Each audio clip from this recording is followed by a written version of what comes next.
Ask yourself the damn question. Is winning the only thing to you? Sports today are not just played on the field. They're played every day, online, all over the world, by sports fans just like you. Don't you dare breathe.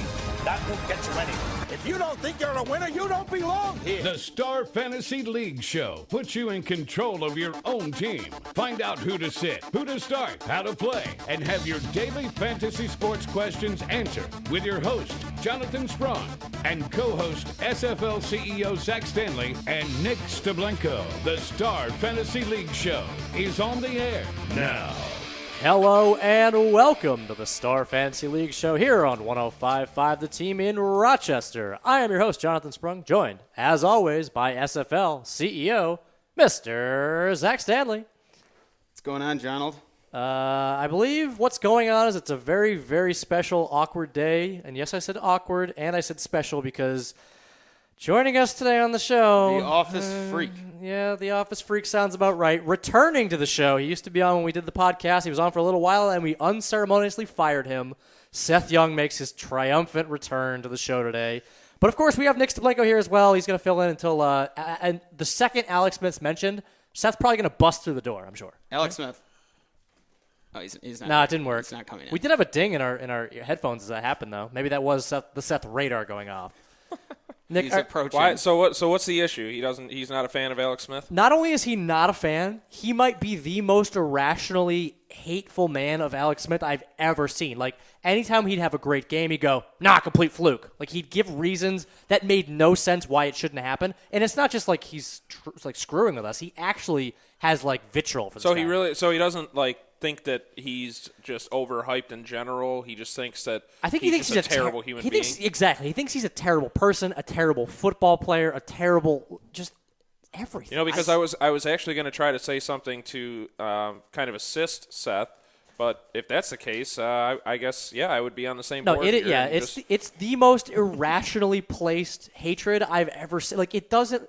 We were breaking down all the teams last year. We went by division, and the second we got to Alex Smith, he just flew completely off the handle, and it went all season long. Let's be honest, though. Seth is really nothing but a sideshow clown. That sounds about right. That's a great way to put it. Coming up in the second segment after the break, we're going to have Seth Young talking about Alex Smith. But now, sideshow Seth. Yeah, that sounds about right. The biggest news of the day before we get into the 2014-15 Kansas City Chiefs is finally somebody got traded.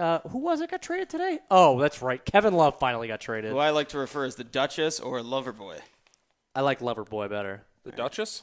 Yeah, I don't know. Where'd you come up with it? No, you didn't know. I don't know. No idea. Host a snack cake? See, now this, I'm actually okay with what happened here. This new Big Three. I'm actually okay with this just a little bit more so than Miami. You mean the Big Two and possibly Kyrie's three? Why is that possibly? That's a definite. There's a definite. We're going to have this fight again. Show me something in the playoffs, but Kyrie. It's not like the Big Two and there's Kyrie. Kyrie is very, very good. Yeah. He was your All-Star game All-Star, the MVP. He's your All-Star game All-Star. He was your boy in the All-Star game. He was the All-Star of All-Stars. You loved him so much that you talked about him over TJ Soshi, and I still am burned by that. TJ Broshi? Yeah, my man. Just checking. But yes, this deal finally went down. It's exactly the deal that's been reported. They claim for like a month now. It's Andrew Wiggins, number one pick from this year, last year's number one pick, Anthony Bennett, and another number one pick, which is going to be next year via Miami, not from Cleveland. This is great. This is great for the Wolves. It's a great haul. On paper. But you got to see it play out. We got to see them fine, develop. But they still couldn't have gotten any better than this. Well, Anthony Bennett, I have to laugh about Anthony Bennett because he got all excited when he found out that LeBron James was coming to town, and he was like, oh, yeah, I'm going to shed weight, I'm going to get in shape, I'm going to be ready to play, and then they kicked him out the door. Well, hold on. You had to have known this was collusion, though, in some form, because when LeBron James wrote that open letter, everyone was a little skeptical that he didn't mention by name Andrew Wiggins or Anthony Bennett. In that letter, he talked about wanting to play with Dion Waiters, wanting to play with Kyrie, wanting to play with Tristan Thompson, and it was a little weird that neither of those guys were mentioned. And then, they're the two that's traded. Yeah, this has been lined up for quite some time, and really over the past couple of weeks, it turned into mostly a formality. Yeah, we knew this was coming. How embarrassed are you for Andrew Wiggins when they had the rookie pictures the other day? He had to take pictures in the jersey, knowing full well that he was not going to be wearing that jersey. And they had Bram Weinstein interview him on SportsCenter, and it was just brutal to watch because he didn't know what to say about anything. It was just a very awkward interview where he was just talking about going wherever somebody wants him. Yeah. Well, whatever. Now he gets a chance to be the guy. Now, I mean, I'm sure he would have been really excited to be able to play with better talents. But you know what? Now they're going to build the franchise around him, Anthony Bennett, and whoever they pick next year. I cannot wait for this whole Ricky Rubio throwing it up to Andrew Wiggins, dunking, and just ridiculousness that's going to happen. And they also didn't lose Kevin Martin either. I know Martin's not like a prize, but hey, you know what? At least they retained some pieces. And the worst part of that is they play the same position. Andrew Wiggins. I mean, they'll figure it out. He's a 2, but Kevin Martin can't defend 2, so I don't know. It's kind of strange, the stack of big men they got going in Minnesota. Oh, baby. Yeah, Gorgeous. They found an absolute gem in Gorgie Jang. Gorgie Jang, Gorgie Gem. Pekovic, How about that? No. Wiggins, Bennett. They got a lot of big men. Oh, there. Yeah, we need to see how they develop. Anthony Bennett needed a chance to actually play. He was behind Tristan Thompson. He's not a 3. He's probably an NBA 4, right?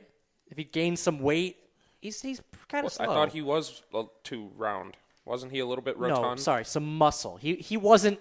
He was a massive man, but he wasn't like a muscular big guy. He was a flabby big guy. Yeah, but I mean, the knock on him was that he was out of shape and he didn't play hard. And soft. They said he was soft. So if he gets into shape, if he gets motivated, he could be a starting. They've been saying good things about him from camp too in his summer league. Yeah, so that's good. But He's had some good stats in the summer league. But I'm just curious to see whether or not that was because he knew that the Queen was coming to town. If that was the case, then you're probably going to be looking at a similar season. You have close to as much hatred in your heart for LeBron James as Seth Young has. I wouldn't say it's hate. You love saying the Queen. You love calling him the Queen. You think they're a shoe-in for the finals in the East? What, Cleveland? It depends. It depends on what Derrick Rose brings. I wouldn't say a shoe-in, but I mean they have to be a clear-cut favorite. If Derrick Rose is 100% healthy and can be a factor, that's the conference finals, 100%. Apparently, he is back to his elite form. He looked really good. I was so excited watching that Three game. quarters, yeah. Yeah, until we're not talking about it. Do not bring that up. The incident. Nope. We'll just call it the incident. He looked great. He looked sharp. He was like 4 for 5 or something. And yeah, he was cutting. He was dunking. He had some dunks. Yeah. All right, so I did mention Alex Smith earlier. We're talking about the 2014-15 Kansas City Chiefs, the biggest surprise of last season, I think. They went 11-5 and lost in one of the most epic comebacks in the playoffs to Indianapolis. How do you think they're going to do this year, John? You want to get right into it away? I want you to tell me what you think their record is going to be this year. Well, I came into your office and I already told you, so you know what I'm going to say. Well, I want to know. I think this is a 4 or 5 win team. Okay, I'm going to go 9-7 because I think that's ridiculous. You think they're a 9? Okay. 4 or 5 wins? Do you think they're only good for 4 or 5 wins? Well, we discussed this. Could we get an official Vegas over/under wins on them, sure, please? I believe it was 7. I believe it was 7.5 is what I remember seeing. My problem is we mentioned this yesterday when we talked about the Denver Broncos. They are playing the NFC West. Okay, so how many do you think they're going to lose there? 3 easily, maybe all 4. And then they're playing the AFC East, which is not a cakewalk, unless you want to say. Maybe all 4, meaning the Raiders just aren't counted at all. NFC West. Oh, NFC West. Yeah. They're playing the NFC West. The East is they're playing the AFC East and the NFC West. Playing the Bills in Buffalo. Yeah, that's not the easiest place to play. 75-1 to win the Super Bowl. Watch out for those Bills. But the Bills 75 to 1 the Super Bowl? Yeah, we're not even talking about that. You're not. It's not even going to happen. I'm not interested in that. Well, you never know. Yeah, my problem is pretty much know. When I looked at their schedule, I could realistically see them starting out 1-5, maybe 2-6, somewhere around there. The schedule just isn't pretty for them. We were looking over this in your office earlier. It just doesn't bode well. And if a team is 1-5 to start a season, do you really think they're going to rebound? Especially a team like this that I don't know. Well, how about if a team starts 9-0? Do you really think they're going to fall off and lose 5 of their next 7 games? Who, Kansas City? Yeah. They had what was considered one of the easiest schedules last year, which is why people were thinking, oh, yeah, okay, they're going to be great this year. They kind of mowed down people last year. They didn't really mow anybody down. They weren't all that impressive in any game. They weren't destroying teams. Their defense was, honestly, the second half of the season, their defense was just crap. It was just bad. They let up, 30 points, 3 out of 5 games, something like that. It just wasn't good.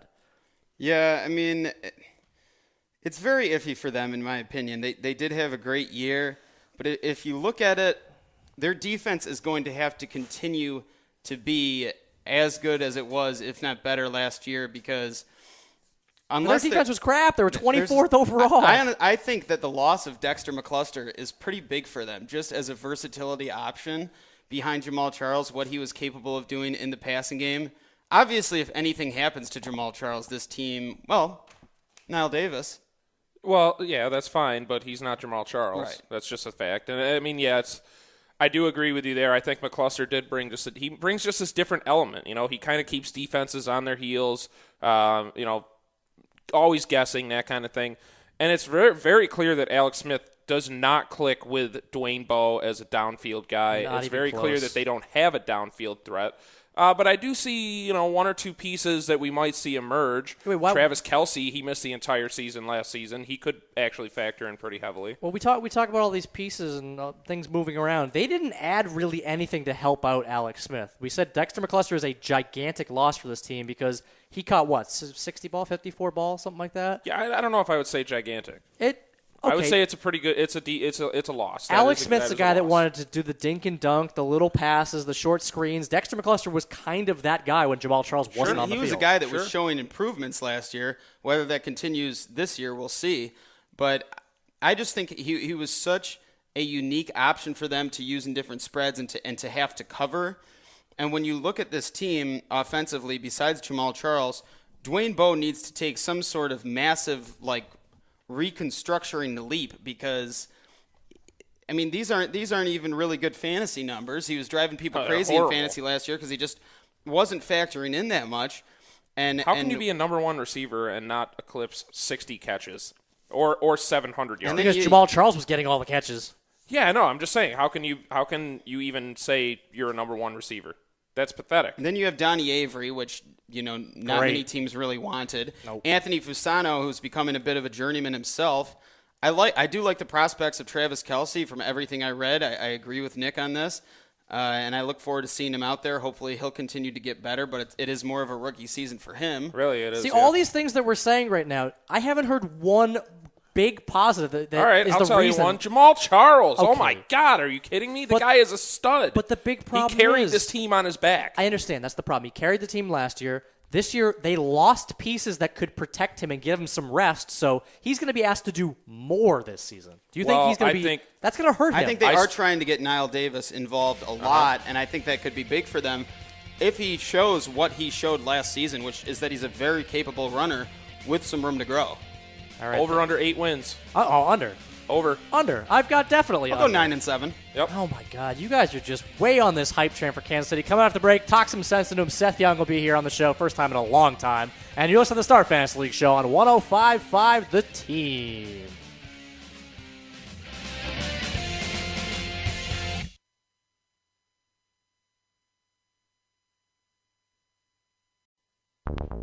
The Star Fantasy League show. Information is key to being a successful fantasy team owner, and the guys have all the updated info you need right now. Okay, fantasy sports fans. There's a letter in your mailbox. Time to dig into Donald's mailbag for your questions and comments. Read the mail, read the mail, read the mail.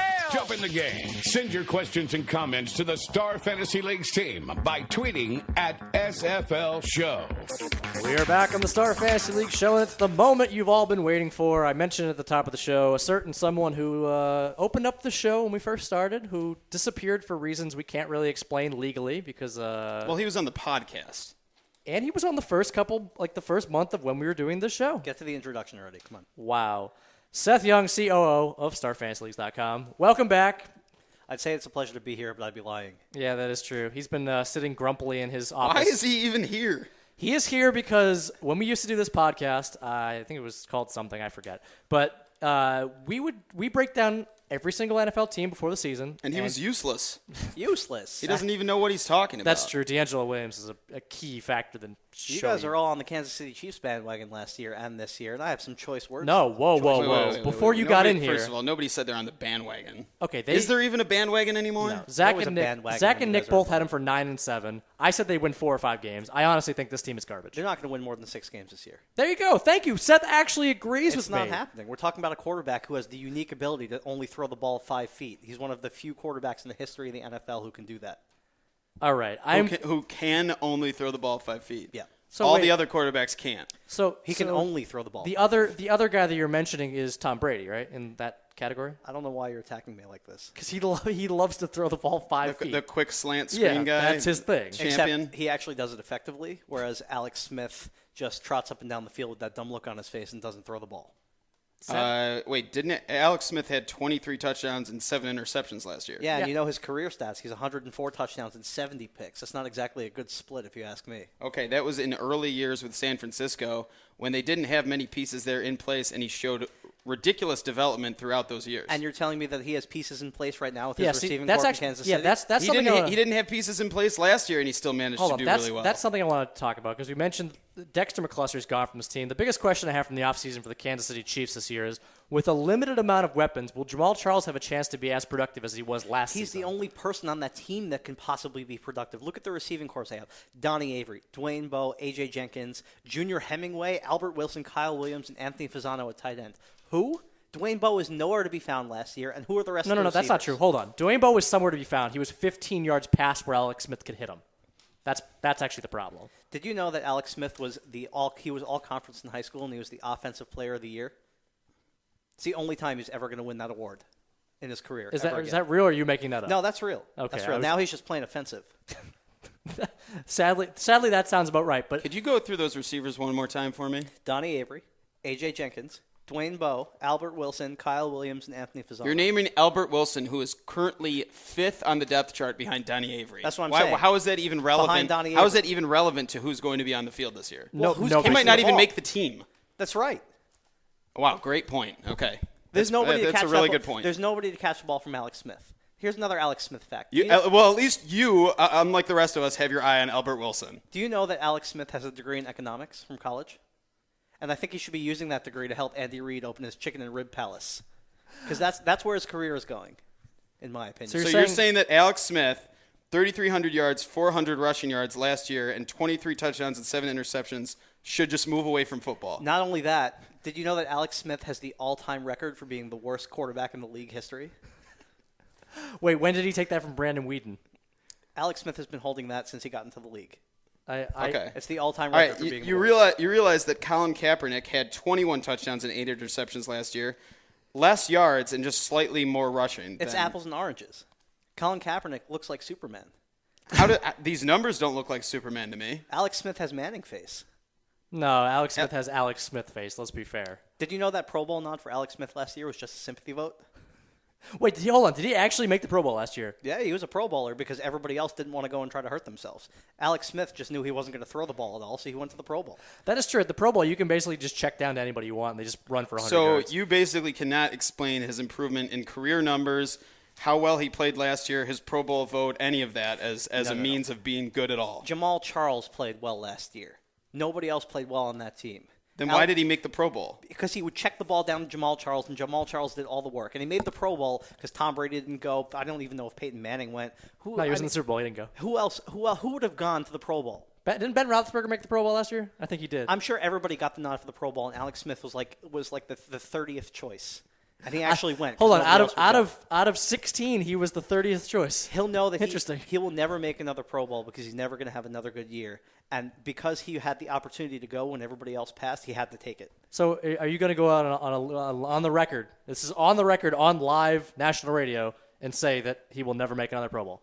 I'm not going to say that. I mean, You just said it. look, if every quarterback in the league decides that they don't want to go to the Pro Bowl and Alex Smith is left, of course he's going to go. Hold on, Seth. So if you're sitting in that chair and you have to flip flop, is that Nick's mantra? Look, You sit in I'm the going to chair, say you that flip-flop. Alex Smith will never get the first nod for as a Pro Bowl quarterback. Okay, so you're saying he He's won't not be gonna the top. he's not going to be the top quarterback in one of the conferences. There's no way. That's your prediction. There No, is there's no three. way. There's three. He's saying because he got in because of an injury, most likely, is what he's saying. So he was probably the fifth guy, and he got in because We don't of even injury. know that. We're just Because remember, Peyton Manning did. He was in the Super Bowl. He was taken out of the game. That's what happens now.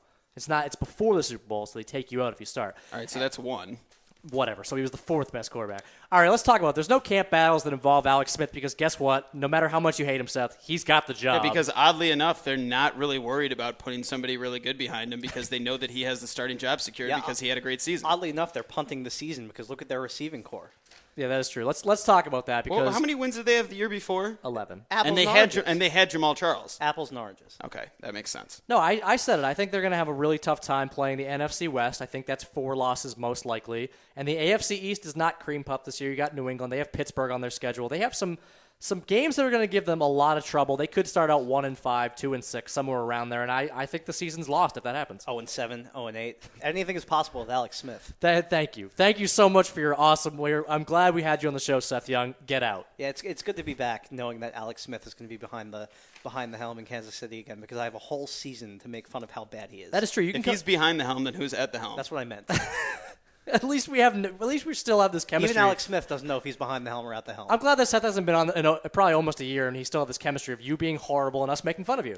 I don't know what you're talking about. And that usually happens. All right, we have to talk about this tight end battle going on because Anthony Fasano, you mentioned, is a journeyman, basically. He's a guy that just shows up, catches some balls, maybe, occasionally.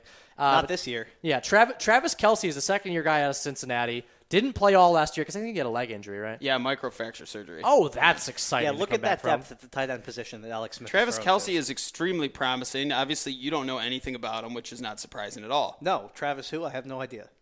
All right, please educate him. All right, I don't know that much about Exactly. Travis Kelce. that is the whole All thing. I know is that a lot of his speed, jumping ability, his overall physical capabilities match up very well with guys like Jimmy Graham. So let me I ask don't you a know what question. college Travis Kelce went to. That's what I'm Cincinnati. saying. How is Cincinnati. Travis Kelce going to catch a ball if Alex Smith can't throw it in the air? Well, most tight ends can't run patterns that are longer than 15 How do you yards. get 23 touchdowns if you can't throw it in the air? He checks it down to Jamal Charles, who runs it in. That's probably true. Jamal Charles had 19 touchdowns last year. I think 7 of them were through the air, I believe. Yeah, that's true. Yeah, so there you go. So now we only have to account for 16 throwing. 16. So everything that if Adrian Peterson had these types of receiving numbers, I guess he's not that. If Matt Forte had these types of receiving numbers, it has nothing to do with Jay Cutler. It all has to do with Matt Forte. Look at what Jay Cutler did in the air last year with Alshon Jeffrey and Brandon Marshall. You can't make a comparison. I between can these make two a teams. comparison because Alex Smith doesn't have players like that. Well, you're clearly making a comparison. It's just a really bad one.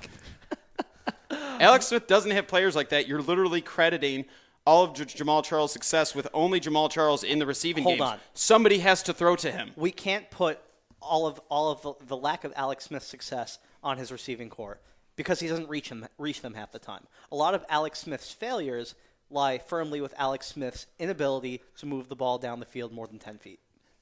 10 Okay, feet. you went from 15 feet down to 10 feet. No, Which I is started at 5 feet. You realize the game is measured in yards. You know that, right? Yeah, that's what I'm saying. So 1.5 yards. Okay. What? This That math was not correct. This is some fun. This is some How really, many feet is in a yard? 3.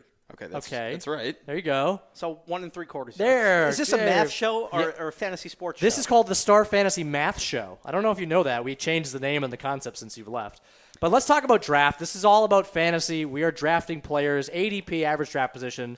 We have to figure out where these guys are going because, honestly, this team just bores me fantasy-wise. Other than the big name up top, Jamal Charles, who I personally think is going to have a little bit of a regression, only because there are no other weapons. I think he's going to get injured this We year. had to change the concept of the show to a more knowledge-based show since you know nothing. That's not fair.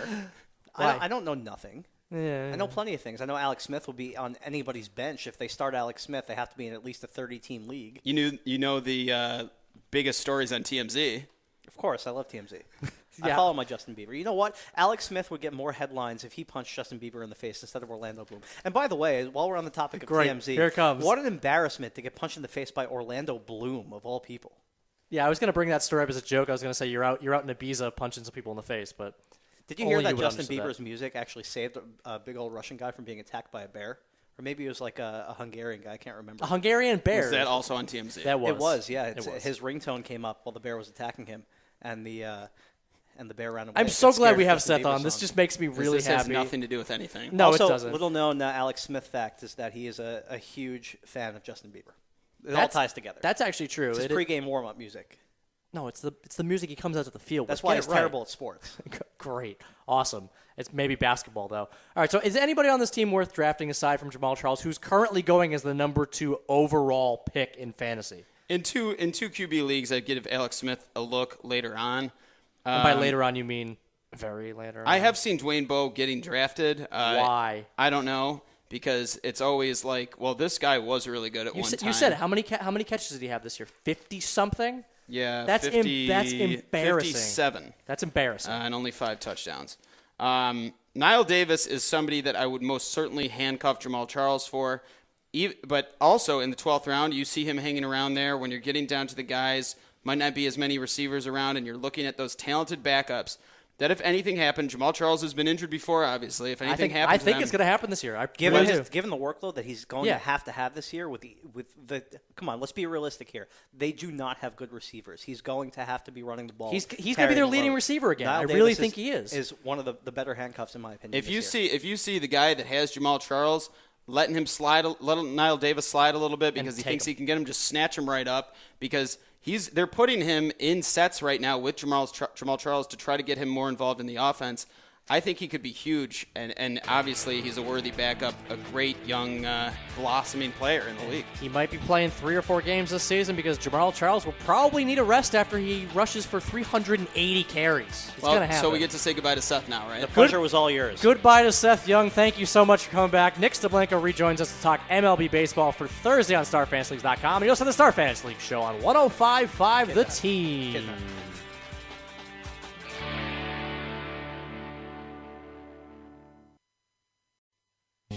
Play fantasy sports for cash prizes. Join the top daily and weekly fantasy leagues in the country at StarFantasyLeagues.com. Now, back to the Star Fantasy League show with Donald, Teddy Bear 2, and the Deucey Moose. Only on the Team.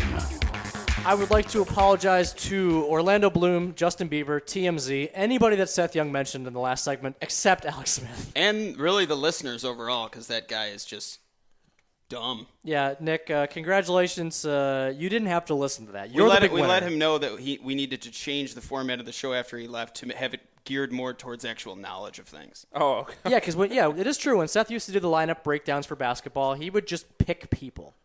And then we'd have to tell him why picking a guy who's been out the whole season is a horrible decision. They're not playing tonight, man. Like when you took Brook Lopez. Lopez. Yeah, it was Brook Lopez. And then he tried to pawn it off on me picking Brook Lopez. Yeah, Sure, that actually happened. And you try to bash me. I see. Hey, at least in basketball you tried. So did I inadvertently maintain my spot? I'm good to go? Oh, no, he's coming back once in a while anytime Alex Smith has a big game, just so we can kind of, So you can bash him on the air? Yeah, exactly. Oh, we don't really need to bash him because he's just that awful. All right, but today we are talking about Major League Baseball for Thursday on StarFantasyLeagues.com. Only an 11-game slate, and honestly, it's another one of those weird pitchery days. There's a couple good guys going. Did you just say pitchery? Yeah. It's a weird pitchery day? It's a weird pitchery day. You got a problem with me making up words on the show? It sounds very soccer-ish. I don't know which way that goes though, because you say it's a pitchery day. Does that mean that there are a bunch of good pitchers, or does that mean that this is just a weird day for pitchers? It could definitely be a soccer show. That's exactly what I meant. It's a weird pitchery. Down on the pitchery. You guys are weird, man. Running on the pitchery every which way. No, none of these things happened. None. Well, it just they happened. do run it on just the happened pitch. now when you formed the word pitchery. You did. You formed pitchery.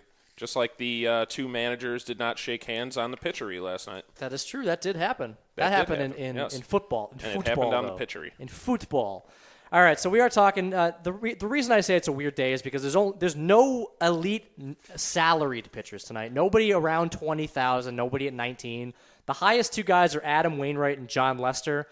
And personally, I only like one of those guys. I think maybe you guys will like both. I'm not really sure. I'm just against Adam Wainwright. I don't know why. I don't know why either. Please explain yourself. I honestly can't really figure it out. Could you please explain this to me? His strikeout numbers have been down. So you don't know how why can you we don't explain? like How can we explain to you why you're against him? Change my mind. They're going against Boston. Yes, he has an extremely high win total. He has a very low ERA. He is an amazing pitcher. Do you need more? For some reason, the strikeouts haven't been there. He hasn't gotten over 10 fantasy points in almost 2 months now. And for a guy that's this is why he was around 20,000 on StarFantasyLeagues.com. Now he's only 17,000. There's a reason his salary has dipped that low. If you're around this price, I keep saying I want to see 10 and above if you're around this. And he just really hasn't been getting those elite strikeout numbers. Over his past 6 starts, he's gotten 5 strikeouts as his best performance. Okay, so do you want me to repeat the fact that they are playing the Boston Red Sox? Okay, the Boston Red Sox don't strike out at a clip that makes me like, ooh, they're going to strike. They're right in the middle of the league. I don't think that matters at all. Okay. I think that Wainwright stepping in, especially after he's coming off of a bad game, I'll give you that. He had a really bad game against Milwaukee, and he did have a pretty bad game against Tampa Bay. That's what I'm saying. But they're going against Workman. They're minus 180. He still gets a good chunk of strikeouts, even if he's down a little bit lately. I mean, I'm just saying. He could easily get this win and push himself over 10 fantasy points. Will be good enough for me. Well, the only reason I'm saying this is because the 2 guys right under him, John Lester against Minnesota at home. I love that matchup. Minnesota strikes out at a much higher clip than Boston does, and Lester has just been lights out this season. Although since going to Oakland, just maybe getting acclimated to the new setting. That Nick definitely stole my Lester pick. So I did. What a surprise! Nice. And the other one, actually, my pitcher of the day. I actually think Colin McHugh can be the best pitcher of the day. I keep picking on Philadelphia. I wouldn't be surprised about that. Colin McHugh is solid. I've loved him. Didn't Doug Fister Didn't Doug Fister just destroy this Philadelphia team 2 days ago? Yesterday. Was it yesterday? Yes, it was. Okay, yesterday. yeah. I mean, that was the Mets. Oh. Well, was it really? Somebody just destroyed Philadelphia as well. Fister went against Nice yesterday. Well, Fister's a man. Yeah, so, his true. argument stands. Whether it's Philadelphia or not, gotta love Fister. Yeah, it doesn't matter. But no, the whole point is Philadelphia is extremely run down. Even their star hitters are run not down really and overpaid. Downtrodden. See you later. Yeah, Nick, do you want your daily bashing Ryan Howard? Go ahead. No, I don't actually. He's bad. Chudley. He's just got he's sitting in his $25 million mansion somewhere. No, so that's per year. Okay. That's per year. He makes $25 Yeah, million. I know. He buys a new house every year. Which reminds me, if you have dandruff like I do, use Selsun Blue, the dandruff cure. Hold on, does he actually promote Selsun Blue? He doesn't have hair to promote it. No, I'm promoting it. Yeah. Zach is promoting I have a Selsun. full head of hair. Oh Yes, my God. yes, he does. What is going on With right no now? sign of decline. All right, so I mentioned great. I mentioned the pitchers I'm interested in today. They seem to all be up there, but in order to get in 2 of the guys above 15 or 14,000, you're going to need some value, and I feel like there are a lot of middling pitchers here. Do you want to have the battle, John? Yes, I do, because we have 2 value pitchers completely on the opposite ends of the spectrum. One of them's bad, the other one's really bad. Okay. That's the other end of the spectrum, right? For Chuds, bad to really bad? No? So my guy is Vidal Nuno, and he has not been fantastic since going over to Especially since going to Arizona. He's gotten worse. He also gets no run support. I'd like to apologize to everybody that is using the Star Fantasy League site and sees that Vidal Nuno doesn't have the tilde on the second N. Isn't that what it's called, a tilde? A what? It's a tilde, yeah. Yeah. Well, I'm glad I don't know why it's not there. It's because We're going to have to talk to the team because The thing, like the it's not, the NA? it's, right? NA, It's, yeah, but I don't even think Nuno. ESPN.com has it on there. No? It's not Maybe Nuno. it is Nuno. Nuno. You Maybe think? it is Nuno. Who knows? Oh, my God, this is going to be Maybe really funny it is. if it is. Revelation. Here's my argument for Vidal Nuno. From a fantasy perspective, you have a very cheap salary, $7,100. He's going up against Kansas City. I don't think Kansas City is that good. They're still barely hanging on to a playoff spot. I think that has more to do with their pitching rotation than their batting order.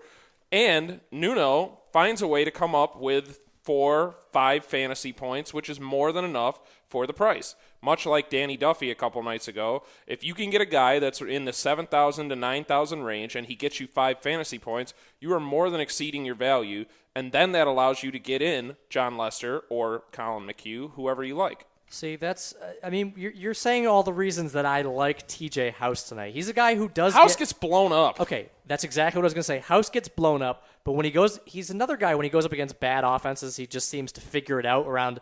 He just went up against Texas at home, got 8 fantasy points, struck out 7. He's a guy I'm looking back over his last 10 starts. He gets around 4 to 7 strikeouts, especially against a team that has a high strikeout rate. Cincinnati's another one of these teams that just has injuries upon injuries. It is. Yeah, you're picking on the right team there. I'll give you that much. Yeah, Philadelphia I pick on a lot. I like to pick on the Cubs, Atlanta, Philadelphia. A lot of these teams they don't have it this season. Their offenses are really middling. You don't think Cincinnati can carry what happened yesterday into this game? No. Okay. What? I don't think momentum day to day in baseball is really a. You don't think bats get hot? Okay, bats get hot, but I don't know.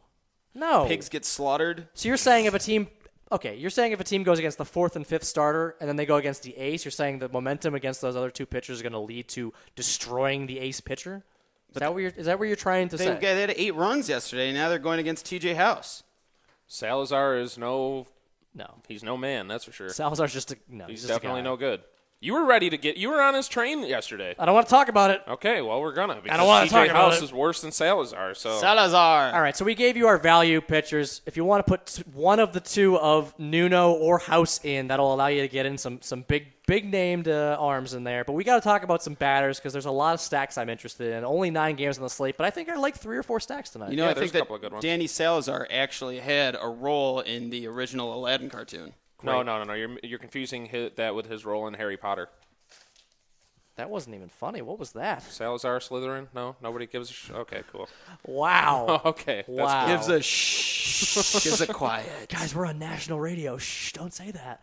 All right, so where are we looking for some stacks tonight on Thursday? You got just over an hour to fit these guys into your lineup. My boy Scott Carroll's on the hill. I love picking against Scott Carroll. Scott Carroll is one of the guys that you need to be looking at, but are you that interested in Seattle? Yeah, well, I'm definitely going to be putting Robinson Cano in because he's been hitting like a monster in the second half. He's up to a 336 batting average, I believe, or 332 batting average, which is way up. He was hovering around 300 all season long. That means he has been hitting the ball lights out. He's on a really nice hitting streak, too. He's on an 8-game hitting streak, and I believe he's like 10 of his last 11, something like that. So really good chance there. I don't know if – he's not really a home run hitter. He has 5 home runs on the year. So I think you could expect a couple extra base hits. That's a product of the ballpark, too, though. Yeah, definitely. And then I think that you could stack Kendrys Morales in there. He's been batting 4th. And then Kyle Seager's batting 5th. So you hit those 3 guys, boom, boom, boom, you're good to go. Yeah, I'm looking at Toronto. Seager's been a nice surprise for Seattle, by the way. Yeah, he has. Nice big surprise. Toronto? Yeah, I like the Blue Jays coming off a big game. Going up against Miguel Gonzalez, who is pretty much abysmal. 38% ground ball percentage right now and 1.59 home runs per 9, which is up there with as high as you'll see it throughout the course of a season. I like even with some injuries on Toronto, I still like the bats there. They're at home. I like it even more because you get some value in there.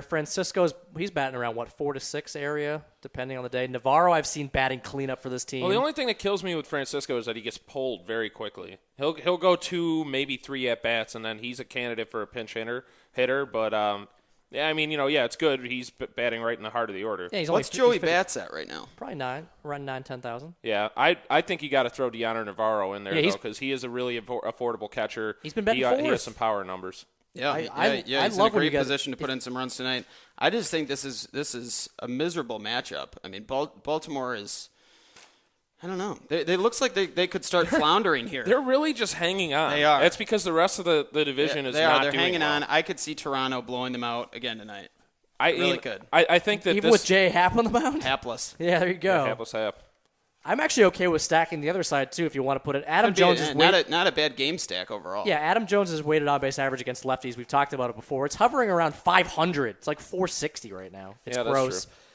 Steve Pearce is playing really well. J.J. Hardy offers some really good value at shortstop as well, so that's some inexpensive. Do not touch Nelson Cruz. How about Delman Young? Stay far away from Nelson Cruz. How about Delman please. Young? They've been throwing him in as a lefty specialist. They've been hitting him clean up, and he's 4,300. Yeah, definitely take a look at the lineups when they come out to try to get some interesting value like Kendrys Morales at 4th and Deanna Navarro at 4th in the order. That's where you're going to get the winners in, right?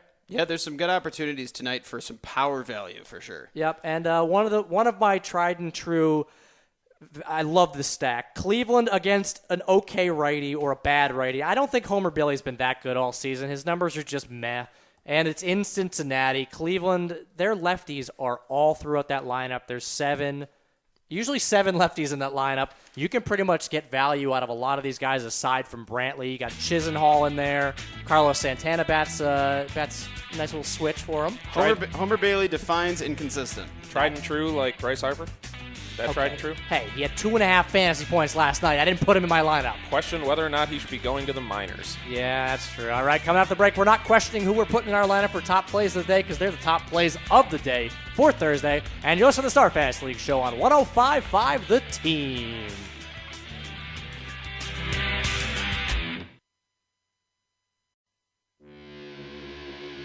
You're listening to the Star Fantasy League Show. Contact the StarFantasyLeagues.com guys via Twitter at SFL Show.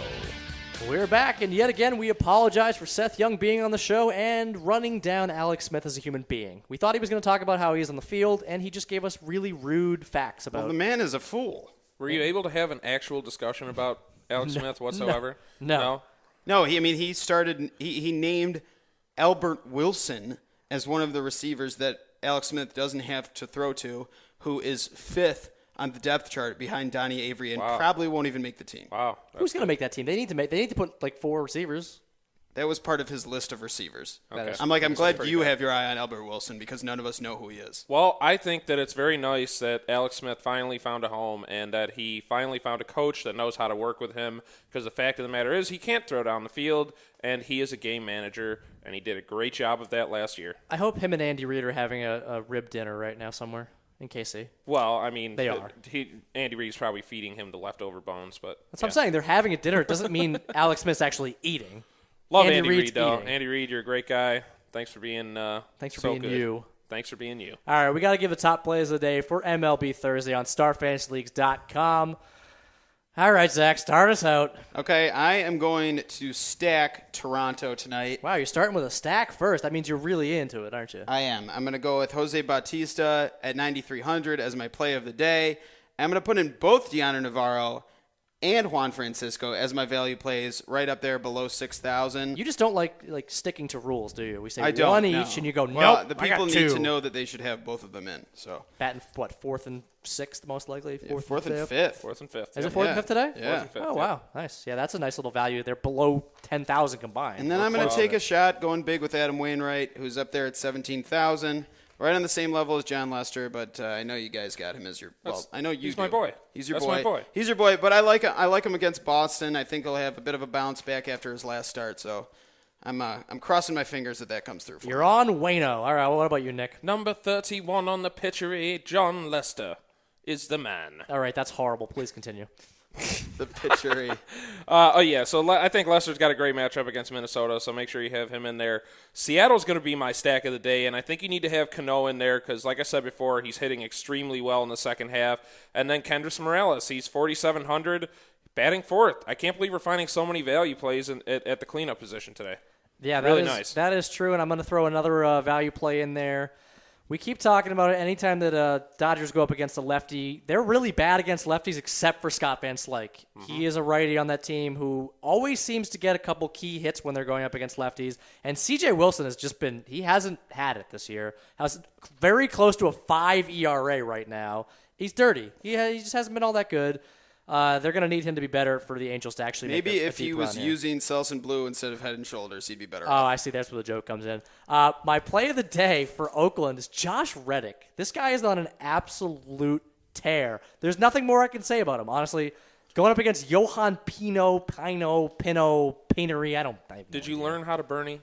Because you can't put him in unless you know how to Bernie. I'm not talking about this anymore. Yeah, we should. Nope, not talking about it. Teach him how to Bernie. No. My pitcher of the day is going to be Colin McHugh. Save a couple thousand. Actually, I'm getting in McHugh and Lester. Who am I kidding? If you want some value, TJ House. Get in TJ House, baby. TJ gonna get housed. No. You don't even have to bet the house on him because he's so cheap. And stack those Cleveland Indians. I like the Cleveland. You think if there was like a place that sold glass pitchers, steel pitchers, any type of pitcher, plastic you could want, they'd call it a pitchery. No. I'm gonna head down to the pitchery. I broke my glass pitcher. This is the worst ending to the Star Fantasy League show I've ever had. Join us at StarFantasyLeagues.com. We're ready to unveil season long. And we're about to launch NFL weekly games. NFL games are coming. Take it, look at it, enjoy it, and I'm really we'll sorry. announce a bonus tomorrow. Yeah, we'll have a bonus on the Star Fantasy League show, and we're probably going to be breaking down the Oakland Raiders. It is. The Raiders are going to be the team. And I just have to say this from the bottom of my heart. I really apologize to Alex Smith for what Seth Young said about you on the show. Take it easy, guys.